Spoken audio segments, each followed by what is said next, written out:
Where did I put that? Oh, here it is. Lone Rider here, and I want to talk about bike stuff. And in particular, I want to talk about lights. Now, pretty much everybody knows, or should know, if you ride, that you are required to have lights at night. Um, you're operating on the street as part of traffic, and so therefore, people have to be able to see you, to react to you, and you have to be able to see them. And so, you know, it's important that everybody have some kind of lights if you're riding at night. Now, because of the way a bicycle is and the way bike lights are, the lights don't have to be affixed to your bicycle at all times because they're removable, right? And in fact, if you had them affixed to your bicycle at all times, very probably what would happen is the first time you parked your bike and the bike might be locked up, but some arsehole could just you know walk along and unclip your light and walk away with it, even if the mount is attached in a way that you can't just take off without tools. This one has a like a thumb screw thing where you don't even need tools to loosen it. Okay, but suppose this was bolted on with an Allen key. Well, you've still got a quick release on the mount. So, some jerk could just, oh, that looks cool, just walk along and take it. And I had that happen once. I had a light on the back of my bike. I took the headlight off because it was an expensive rechargeable headlight similar to this. But I had just a blinking light on the back, and I forgot it was there. And I came out, and it was gone one day. So the bike had been locked up right in front of the bike shop, and some jablon stole it. And I didn't care so much about the cost of the light. I mean, what are they, like $10, $15? I don't know if that. It was that I had to ride home, including going over the overpass over 22 and then up a big hill in traffic. And I really didn't want to get hit. And of course, it was getting dark. It was Friday night. And it was going to be rush hour, and it was going to be dark. And I didn't really want to get effing killed because some jablon thought it would be funny to steal the light. So ever since that, I've made it a point to take the lights off of the bike, and usually to have a backup light of some kind. The helmet I usually use has a flashing light in the front and a flashing light in the back, a white one in the front and a red one in the back. Both of them can also be set to steady. So usually they're auxiliary lights, but I find that if I have to use them as primaries, it's better than nothing. Now lights serve two purposes. They don't just allow you to be seen; they also allow you to see. And in that vein, little teeny tiny flashing lights that may, just they put out a bright flash, or maybe you can set them steady, but they're not going to present a wide enough beam on the ground for you to see the surface of the road, the hazards upon it, the lane markings, etc. They're basically just so cars or other people can see you. So whether it's somebody driving, whether it's somebody walking, whatever, their eye is drawn to the flash or to the solid light. Now, I don't ride at night all that much anymore, but when I do, and when I have in the past, I typically had 4 lights at a minimum. So the law requires you to have one in the front and one in the back. Light colored light in the front, a red light in the back. That may be sufficient for avoiding a ticket from a nitpicking cop, but it's not sufficient necessarily to avoiding being a participant in a vehicular homicide. I figure overkill is better. As far as I'm concerned, I don't care what the driver thinks. They could think it's a UFO landing in the woods. They could think it's, a freight train that got derailed and is barreling down the street. I don't care if they know what it is that's on the road, or what it is that's coming down the road, or if their only reaction is, in fact, oh, that's so bright, it's obnoxious. You know what? I want them to think that. I want them to be offended. I want their eyes to hurt, because then I know they've seen me. All right? It's better to have somebody say, oh, man, that's obnoxiously bright. What the hell is that? Than to think, sorry, officer, I didn't see him. Is he dead? After you hit somebody. That said, I'm not saying I'm going to go out there and try to make the driver's eyes hurt out of spite. But the point is that you want there to be no doubt that they see you, okay? Because we're talking about your life here and your property.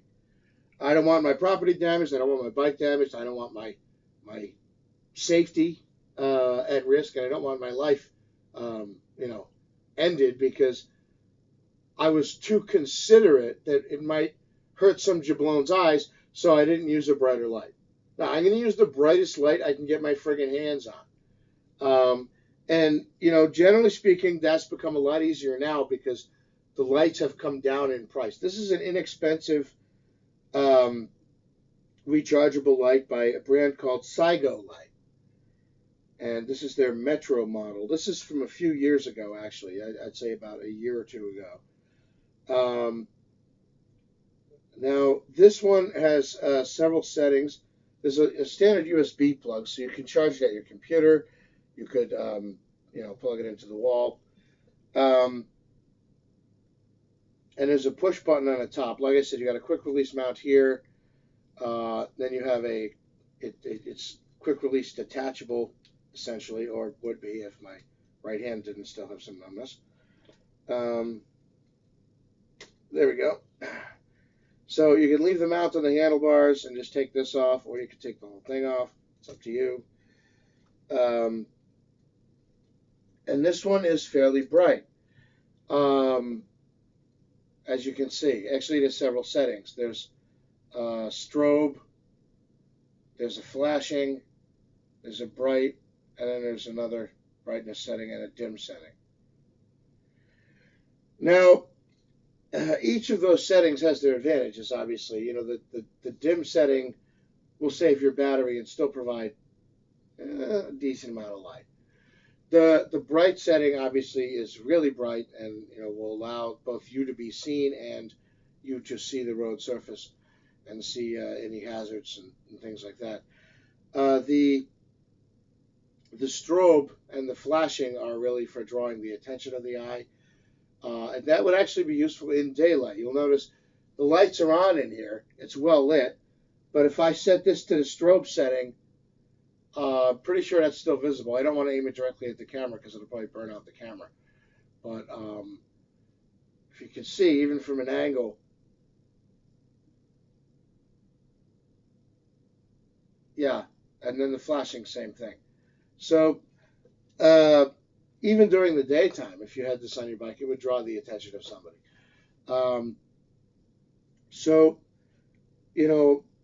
A light like this, paired with, as a backup, a little flashing light or a light on your helmet or, something like that, is sufficient, in my opinion, if you're riding on the street. Off-roading, you a lot of times want bigger and brighter lights because there's more hazards on the surface. There's rocks and roots and things like that. It's a different scenario altogether. But a light like this paired with a little battery operated one as a backup, that's good for the front. For the back, I have obviously a flashing light usually mounted on the seat post of the bike. And then usually I'll have another one either on the back of my helmet or on my backpack. And if I have one on my backpack and I'm wearing the helmet that has the lights on it, then in that case, excuse me. In that case, I would have 1, 2, 3, 4, 5 lights. Right? And in fact, in the past, it was not abnormal for me to have 2 lights in the handlebars, this and then a battery-operated one that was still fairly bright. Usually, if I was using this, I didn't use the battery-operated one, but it was there as a backup. And then the light on my helmet, and then the light on the back, and then a light on my backpack. And in some cases, 2 lights on a seat post. At one point, I had a fixed-gear bike with a fairly tall seat post, and I had 2 flashing lights on the seat post. Actually, the way I had it was, one was mounted... Oh, Christ. One was mounted where the seat post went into the frame, so at the bottom, and that one was set like to steady, and then one was mounted at the top near the pouch under the seat. That was set to flashing. So I had a flashing light to draw the eye and a steady light. Then I had a flashing light on my backpack, and then I had the light on my helmet. So in that case, I had 4 lights on the back and 3 in the front. I had 7 lights. All right. And I've still had close calls. And it's the dumbest thing. People be on the phone. They'll be drunk. They'll be. I had one guy. I was coming down the road. It wasn't even dark. I had the lights with me, but all I really had was I had 1 light in the front and 1 light in the back. The light in the front was this. The rest of the lights I had, they were either off or they were in my knapsack. Because it was morning. The sun was coming. It was literally sunrise, and so it was light out. I didn't need the lights to see. I just figured it's there to draw attention, so people will see me. But the sun was up. It was a beautiful day. I was on my way. I was riding to work at the time on a fixed gear, and I was coming over the bridge out of town, and I was going down the road a little bit, and I came to the next traffic light, and there was a slight downhill, and there was a guy making a left turn into a driveway, and he was waiting there to make the left turn, and I was like, he must see me.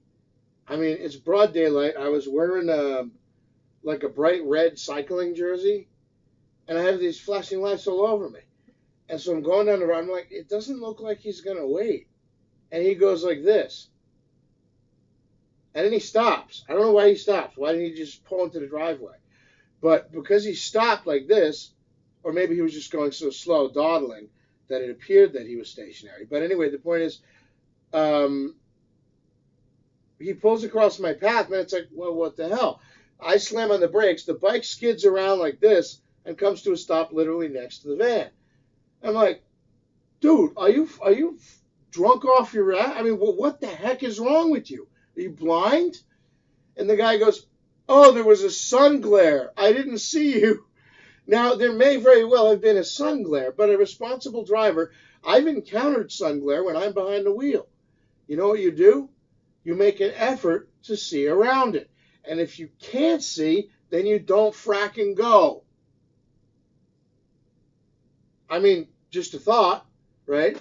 Would you drive if the sun glare is sufficient to completely obscure your entire field of vision? Then it's essentially the same thing as if your windshield was painted over. You wouldn't drive with your windshield painted over, right? Would you drive with that amount of sun glare that it was having the same effect? If so, I feel sorry for anybody you encounter on your commute because you're probably like an asshole behind the wheel. Excuse my French. And another thing, sun glare doesn't, by the way, cause retrograde amnesia. I mean, if you have a moment of sun glare, yes, in that particular moment, it may part or all of your field of vision may be obstructed by the sun glare on the windshield. But well, first of all, if you take that route all the time, or even more than once, you'll know that there's possible sun glare there, and you'll have your visor down, and you'll probably be wearing sunglasses or something, or a cap with a brim. In fact, even if you've never taken that route before, if you know which direction it is, and then you'll be going into sunrise, so you're going east and it's the morning, well, okay, you're going to get sun in your face. I mean, duh. I don't know, maybe he didn't know the difference between east and west. But the point is, the sun glare, usually people are prepared for it. Secondly, even if it catches you unawares, it's only going to catch you unawares at that moment. Now, I was coming down a hill towards this jabon, but I had crested the hill a while back. So it wasn't like there was sun glare and then I came over the hill from out of nowhere. I had crested the hill and I was coming down the hill towards him.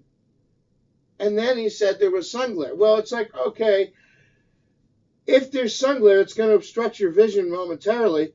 But what about all that time beforehand? If you were looking in front of you, you would have seen that there was somebody on a bike coming down the road. Now, maybe like a lot of drivers, he was just piss poor at judging the speed of a cyclist. I don't know.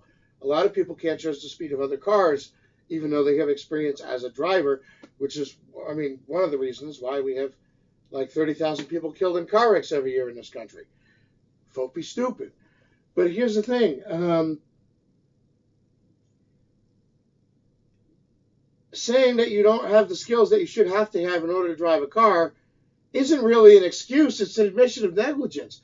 I mean, if I hit somebody or nearly hit somebody, and my excuse is sun glare, and it's pointed out that, well, the sun glare shouldn't have stopped you from noticing that there was a person already coming down the road and then calculating in your mind where they would be and that it was going to be close to or at the point where you were turning, and therefore you should wait, sun glare or not, right?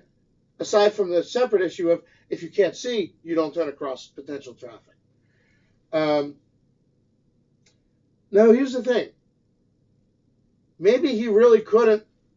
Okay, I see a guy coming down the road. I can see how fast he's going, and then do the math in his head or whatever, or and say, okay, he's going to be here when I'm ready to turn. Maybe he couldn't do that. Maybe he was distracted and it never occurred to him. Maybe he didn't even see me because he wasn't looking before the sun glare. Sun glare, I think, a lot of times, in other words, is a convenient excuse for just being a dumb arse. Okay? Look, if you're going to be on the street, you should be adept at estimating the speeds of other vehicles. And that includes not only other cars, but somebody on a bike. Because, yes, we're here too. In fact, we've been here for over 120 fracking years. I don't know where the hell you've been, but if you're incapable of dealing with a situation that has existed for over a century, then you need some major help, and you've really got a bigger problem than sun glare. Okay, Mac? Now, I'm not saying this person was trying to kill me or that he thought, oh, good, I'll run over a cyclist this morning. Of course not. There are people like that out there, people who use their cars as weapons, but very few. However, the number of the inepts are, there's vastly more of them. And when you encounter the inept, a lot of times they seem to regard it as it's your fault that you happened to be there while they were doing something inept. So, oh, I would have been perfectly fine running that stop sign if you weren't going the other way when I hit you. Well, no, running a stop sign is dangerous, generally speaking. I mean, there's a reason it's against the rules. It's like, well, if you weren't there riding your bicycle, I wouldn't have hit you, because I was looking for cars. I just wasn't looking for anything else. Well, again, that's your fault. You should be looking for all forms of traffic. If you're not capable of doing that, don't get behind the wheel. I mean, yes, cars are more prevalent on the road. There's fewer people who bike, drive motorcycles, etc. But we're out there, and more to the point, this isn't some newfangled invention. It's been around for over a century. So unless, you and all your ancestors have been like living under a cave somewhere, get with the program, folk. That said, that type of thing, that type of ineptitude is the reason why I have lights.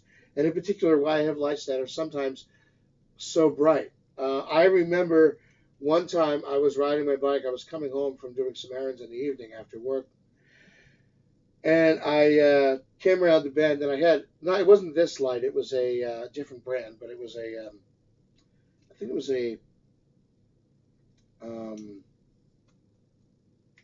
forget what they're called.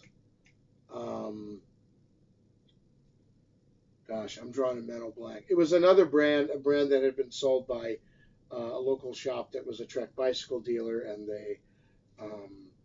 they were really big in the 90s. I can't think of the name off the top of my head, but anyway, it was one of those lights. And Night Rider, yes, Night Rider light. So it was a different light, but it was still pretty bright. And I remember I was riding down the road. I made a turn, and there were two young, I guess in retrospect they were young women, but they seemed to me like kids, teenagers, getting out of a car that they had parallel parked in front of a house in the neighborhood. Now, they had parallel parked it on the wrong side of the street, so it was facing like the wrong way. So when they got out of the car, I was coming down the road, and I had to go around the car because it was parked there. But I was coming towards the front of it rather than the back because they'd parked it on the wrong side of the street, or facing the wrong way rather. So when they got out of the car, the headlights were shining in. My headlight was shining in their eyes. Well, it's not my fault. Their car's facing the wrong way. But the point is, they're getting out of the car, and I hear one of them say to the other, "How bright! That is so obnoxious. It hurts my eyes." Literally. And I'm sitting there saying to myself, first of all, you're the one who's facing the wrong way on the street, not me. I don't know what's going to happen when you try to pull that car out of its parallel parking and, enter the flow of traffic. Fortunately, this was a residential neighborhood, a tertiary street with a speed limit of 25 miles an hour. But, I mean, come to have fun. The moment you go to pull out into traffic, if there happens to be any traffic, you're going to be going the wrong way and you're going to cause a collision. That's going to go over real well. Why didn't they just take the time to turn around so they're facing the right way? Or do what those of us who actually plan our lives do and plan our road use. I mean, I don't know about you. When I go for a bike ride, I don't just hop on my bike and start riding. A lot of times I know where I want to go, and I know the roads around here well enough that I know how to go. And depending on the time of day and the traffic pattern in that time of day, I may go a different way to avoid certain hazardous areas or this, that, there, or the next thing. If I'm approaching a neighborhood in my car and I know I have to parallel park in front of, let's say, a friend's house, I'm going to enter that neighborhood from a direction that allows me to pull up on the right side of the street facing the proper way. It's not hard. You just got to know. If you're visiting somebody, you probably know the streets around the neighborhood, so enter it going the right way. Or if you can't, turn around. Kind of common sense to me. But, so that in itself, by itself, is parking facing the wrong way harmful? No. But it's going to be interesting to see what happens when they try to, reintegrate the traffic when they pull out. Now, again, it's a back road, so that may not be an issue. But it's just illustrative of a mindset of carelessness, of literally not taking care to do things the right way. And, on some things, people are going to defer. Lights are a big example. A lot of cyclists say it's preferable to have a light on your helmet and a backup light on your handlebars. I have the main light on my handlebars and a backup light on my helmet. Some people have 2 lights on their handlebars and no lights on their helmet. Some people prefer generator lights, which usually are permanently affixed to the bike. I'm not going to get into that. The point is that some things are a matter of personal preference or what you particularly think is effective. Traffic laws aren't, okay? If there's a rule saying you can only go one way down a street and you're going the other way or on the wrong side of the street, that's against the rules for a very good reason. Namely, you don't want to hit somebody head on, right? Anyway, but the second thing, of course, was their remarks about the brightness of the lights being obnoxious. You know what? With people behaving the way people like you are behaving in 2,000-pound cars, I'm not sure any driver should ever be talking to any cyclist about obnoxious, right? But, okay, if you want to talk about are the lights obnoxiously bright, I hope they are. I hope you walk away thinking that I'm a total asshole. Excuse my French. Why? Because it's better to have you think I'm an asshole than run me over and kill me, all right? I can't count on your good sense. So I got to count on the fact that this thing has many, many, many lumens. That's just the way it is. But, as far as bike lighting goes, it is important to have something. And I'm going to be honest, with those little teeny tiny clip-on lights, let's see if I have any here. I know at one point I did. Yeah, here's one. Okay. Sometimes you'll have little teeny tiny clip-on ones, and this is a good example. These come in pairs. There's a red one for the back and a white one for the front, and they have a solid setting and a flashing setting. And then it's just this stretchy rubber strap just cinches around the seat post on the back of the bike. Now here's the deal. Something like these, and of course there's a light colored one for the front. Now the red one goes on the back. Something like this isn't particularly bright. It's definitely not anywhere near as bright as something like this. However, it's better than nothing. So if you have a pair of these, you see how little they are compared to one of these, and you just leave them on the bike. They might get stolen, but at least you have them. And in fact, you could keep them in your backpack, just what I do if I have both of them together is I just kind of clip them together using these things, and they stay together. And just leave them in your backpack, and then take them out. Maybe a small pocket or pouch or something. Um, when you're ready to go, and there you have it. And it's always with you. And unlike something like this, it's a hell of a lot smaller and unobtrusive. You can literally just throw these in your backpack, and they're there. At least you have something. If you don't remember your main light, at least you've got something on the back for people to see and something on the front. And of course, a small thing like this could always be cinched to a helmet. Generally speaking, when I attach a light to the helmet, I usually use a light that has a clip on the back, and then through the clip I put usually a frame pump strap. That's just how I found it to work, going through the vents.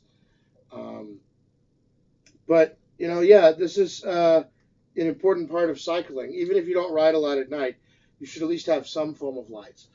And what I find is if you're riding for transportation, especially, if you're going out for a fast road ride, you usually go on either a route that you know, or you're going with other people, and you can always be like, well, how long is this ride going to take, guys?